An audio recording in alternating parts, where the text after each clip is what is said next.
Maligayang pagdating sa mga ulo ng balita ngayong Lunes na pinangungunahan ng balita tungkol sa pinsalang dulot ng karahasan sa gitnang silangan.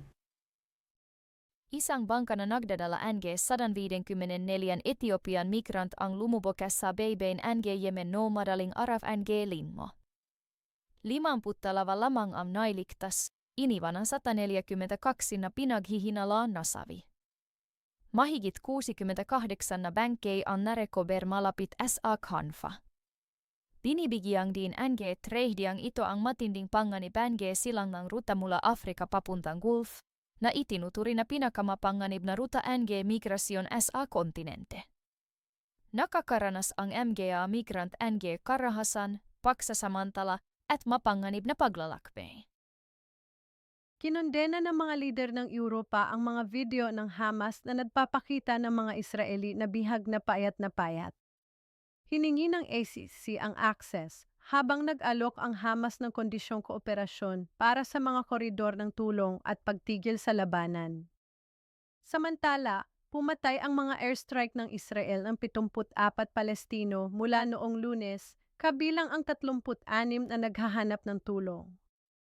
Iniulat ng ACC na 28 batang Gazan ang namamatay araw-araw dahil sa bombardment at kakulangan sa tulong. Sa hiwalay na balita, isang aid airdrop ang pumatay sa isang nurse sa Al-Aqsa Hospital. Kahirapan ay pumipigil sa El Fasher na binabantayan sa Sudan. Pinipilit ang mga residente na kumain ng pagkain ng hayop upang mabuhay sa gitna ng 2 buwang pag-aagaw ng IHES na nagbabawal sa tulong. Isang mapaminsalang paglaganap ng tsolera ang pumatay ng mahigit 171 na tao sa North Darfur na pinalala pa ng paglikas, pagbaha at kakulangan sa tulong. Mahigit sa 500,000 na lumikas ang humaharap sa mapanirang kalagayan habang nagpapatuloy ang labanan.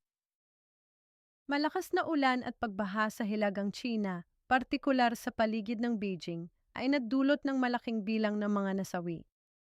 Dozens ng tao ang nasawi habang ang mga lokal na opisyal ay umamin sa mga kabiguan sa plano ng emergency at tinawag itong isang masakit na aral.